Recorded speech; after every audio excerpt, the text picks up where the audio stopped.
आज अपन simultaneous differential equations के कुछ प्रॉब्लम्स के बारे में अध्ययन करेंगे। जैसे प्रॉब्लम 1 है, प्रॉब्लम फर्स्ट है, जैसे मान लीजिए टी डी एक्स बराबर t minus 2x into d t. और इसी तरह दूसरा समीकरण है, मान लो टी वाई बराबर t x plus t y plus 2x minus t and this is multiplied by d t. तो इनको सोल्व करने के लिए अपन क्या करते हैं, इन दोनों समीकरणों को जोड़ देते हैं।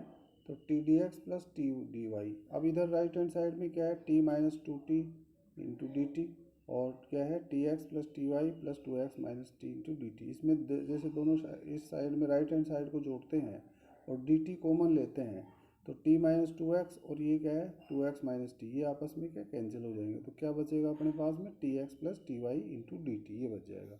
तो इस तरह से जब दोनों समीकरणों को जोड़ेंगे तो t d x plus t d y बराबर क्या आएगा, t x plus t y multiplied by d t.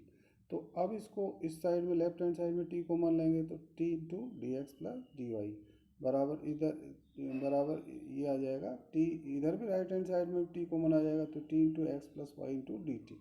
तो ये टी से टी कैंसिल होकर के अपने पास में क्या आएगा, d x plus d y is equal to x plus y into d t, ये आएगा। तो इसको अपन क्या लिख सकते हैं, इसको अपन जैसे लिखते हैं इस रूप में लिखते हैं d x plus d y divided by x plus y is equal to d t. अब इसमें इस समीकरण एक को अपन क्या करते हैं, इंटीग्रेट करें, इसका समाकलन करें दोनों साइड में। तो इसको अपन लिख सकते हैं log of x plus y बराबर t plus log of c one, ऐसे लिख सकते हैं अपन।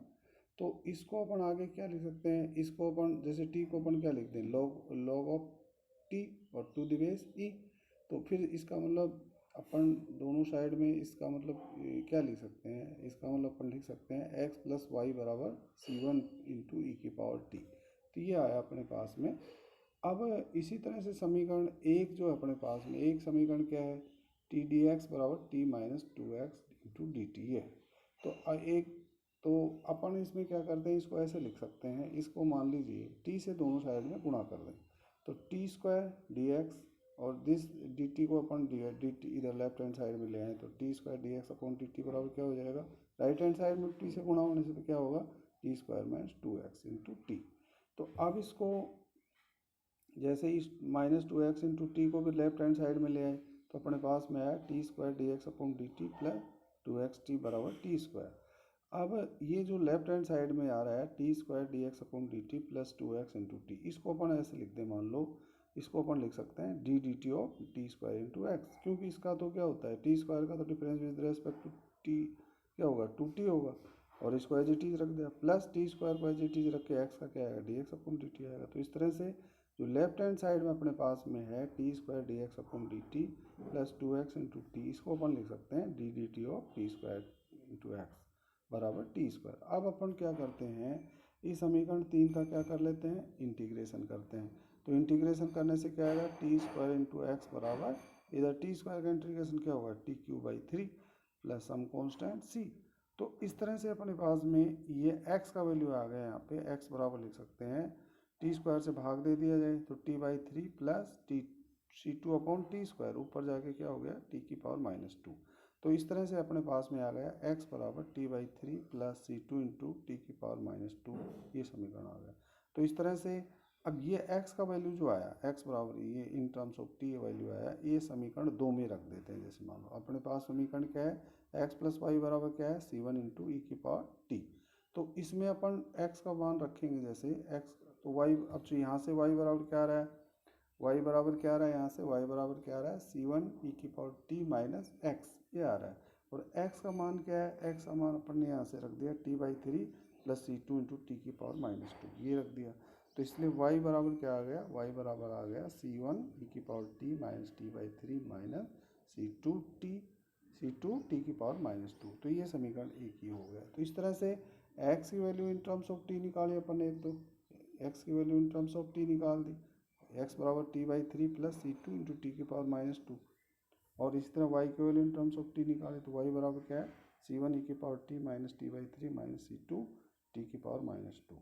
तो इस तरह से दोनों वैल्यूज x और y की value in terms of t, तो ये दोनों समीकरण क्या है, दिए हुए समीकरण युगपत समीकरण का क्या होगा, अब इस रिक्वायर्ड सॉल्यूशन होगा। तो इस तरह से अपन दिए हुए समीकरण का सॉल्यूशन निकाल सकते हैं। इसी तरह से जैसे मान लो एक क्वेश्चन अपन ये करें, मान लीजिए अपने पास में ये है एक समीकरण ये दे रखा है d x upon d t बराबर, ये सोल्व करना अपने को, d x upon d t बराबर -2y और d y by d t बराबर क्या रखा है omega, d x upon d t बराबर माइनस ओमेगा वाई दे रखा है और d y upon d t बराबर ओमेगा एक्स दे रखा है। और अपने को सिद्ध करना है कि पॉइंट एक्स वाई क्या है, सर्किल पे स्थित है, और show that the point x y lies on the circle. तो ये आपको अपने को सिद्ध भी करना है। तो इसको जैसे समीकरण नंबर 1 दे दिया, d x upon d t बराबर माइनस डब्ल्यू वाई ओमेगा वाई, इसको समीकरण 1 दे दिया। इसी तरह से d y upon d t बराबर ओमेगा एक्स, इसको अपन ने समीकरण नंबर 2 दे दिया। तो अब अपन क्या करते हैं, समीकरण 1 का डिफ्रेंसिएशन करते हैं विद रेस्पेक्ट टू टी। तो d square x upon d t square बराबर क्या आएगा, second differentiation x with respect to t बराबर minus omega d y upon d t. अब d y upon d t ये इसको डिफ्रेंसिएशन करने से अपने पास में आ गया। अब अपन जैसे d y upon d t का मान जो है ये यहाँ से निकाल सकते हैं समीकरण 2 से। तो d y upon d t बराबर क्या दे रखा है, ओमेगा एक्स। तो ये d y upon d t का मान यहाँ अपन ने ओमेगा एक्स रख दिया है। तो omega into omega x means क्या हो गया, omega square x with minus sign, और लेफ्ट हैंड साइड में आके क्या हो जाएगा, प्लस ओमेगा स्क्वायर एक्स। तो इस तरह से अपने पास में क्या आएगा, और d square second x differentiation of x with respect to t बराबर d square second difference x with respect to t plus omega square x बराबर 0, ये आ जाएगा। तो इस तरह से अपने पास में ये समीकरण आ गया। तो इसको अपन ऐसे डी डी टी की जगह अपन डी कैपिटल डी के द्वारा रिप्रेजेंट करें, तो d square plus omega square multiplied by x is equal to 0, ये हुआ। अब इसको अपने को सॉल्यूशन निकालना है। तो इसका ऑक्सिलरी इक्वेशन हो जाएगा m square plus omega square is equal to 0। तो एम स्क्वायर व माइनस ओमेगा स्क्वायर और m is equal to plus minus omega. तो उसके संगत सी एफ का मान क्या आएगा, सी एफ का मान आएगा अपने पास में, सी एफ का मान आ जाएगा एम एम ये आ गया m m square plus omega square 0, या m square is equal to minus omega square, या एम बराबर प्लस माइनस आइटा ओमेगा। तो इसका alpha plus minus iota beta के फॉर्म में है। तो सी एफ क्या आएगा, C1 e की पावर 0 इंटू टी, ये डी डी ये D stand for D by d T है यहाँ पे। तो क्या आएगा एक्स बराबर इसका सी एफ इसका क्या होगा, सॉल्यूशन होगा, क्योंकि राइट हैंड साइड में क्या है, जो दिया हुआ समीकरण है अपने पास में D square plus omega square into x बराबर क्या दे रखा है अपने को, ये एक्स ये बराबर 0 दे रखा है। तो राइट हैंड साइड में 0 है, तो इसलिए राइट इसका जो सी एफ जो इस समीकरण का होगा वो इसका क्या होगा, जनरल सॉल्यूशन होगा, अर्थात एक्स का वैल्यू आएगा। तो सी एफ जो निकाल रहे हैं, तो सी एफ का वैल्यू अपने पास में ये आता है, सी एफ बराबर प्लस माइनस आइटा ओमेगा। तो सी एफ बराबर क्या होगा, ई की power 0 into t, C1 cos of omega t plus C2 sine of omega t. अब ई की पावर 0 इंटू टी बराबर 1 होता है, तो सी एफ ही इसका जनरल सॉल्यूशन होगा। तो एक्स बराबर क्या हुआ, C1 omega t plus C2 sine of omega t. अब अपन क्या करते हैं, इस तरह से एक्स का value in terms of T ज्ञात हो गया अपने पास में।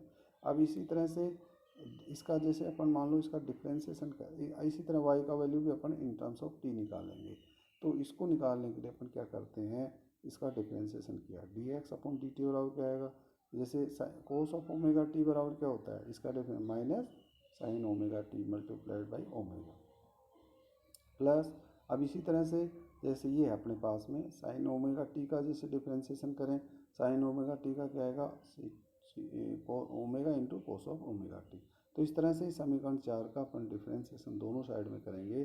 तो D x upon d t बराबर क्या आ जाएगा, minus omega C1 cos of sine of omega t plus C2 omega cos of omega T, क्या आएगा। तो इस तरह से ये D x upon d t का वैल्यू आ गया है। अब अपने पास में समीकरण नंबर 1 से अपन क्या, समीकरण 1 अपने पास में क्या दे रखा है, ये अपने पास में क्या है, समीकरण 1 क्या है, d x upon d t बराबर माइनस ओमेगा वाई। तो इस तरह से जो D x upon d t का मान अपन रख देंगे इसमें, तो लेफ्ट हैंड साइड में क्या आ गया, omega C1 sine of omega t plus C2 omega cos of omega t बराबर क्या आ गया, माइनस ओमेगा वाई। अब ओमेगा इधर लेफ्ट हैंड साइड में भी है कॉमन और राइट हैंड साइड में भी है, तो दोनों साइड में कैंसिल हो जाएगा।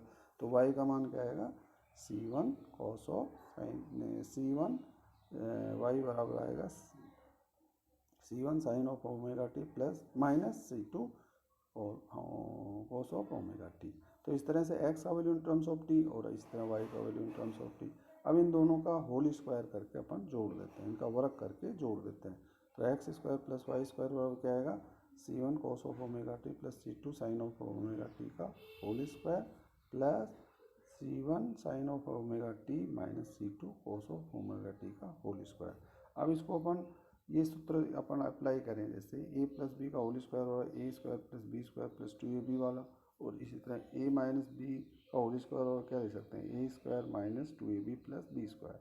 तो ये अपन रिजल्ट अप्लाई करें और फिर क्या करें अपन, C1 स्क्वायर के गुणनांक क्या आएंगे, cos square omega t plus sine square omega T.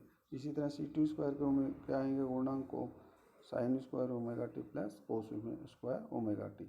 और ये cos square omega t plus sine square omega t बराबर अपन 1 लिख दें। और ये अपने पास में जो है 2C1 C2 sine of omega t cos omega t plus का भी आ रहा है और माइनस का भी आ रहा है, तो कैंसिल हो जाएगा। तो इस तरह से अपने पास में आएगा x square plus y square और C1 square plus C2 square. तो ये किसका समीकरण है, ये C1 square plus C2 square एक कॉन्स्टेंट है। तो इसका मतलब ये किसका समीकरण है, ये सर्किल का समीकरण, एक वृत्त का समीकरण है। तो इस तरह से अपने पास में ये आया x square plus y square is equal to C1 square plus C2 square, जो एक सर्किल का समीकरण है। अतः अपन ये कह सकते हैं कि बिंदु जो है एक्स वाई वो इस पर स्थित है, वृत्त पर स्थित है। इस वृत्त जो ये वृत्त दे रखा है x square plus y square बराबर C1 square plus C2 square पर स्थित है। Thank you.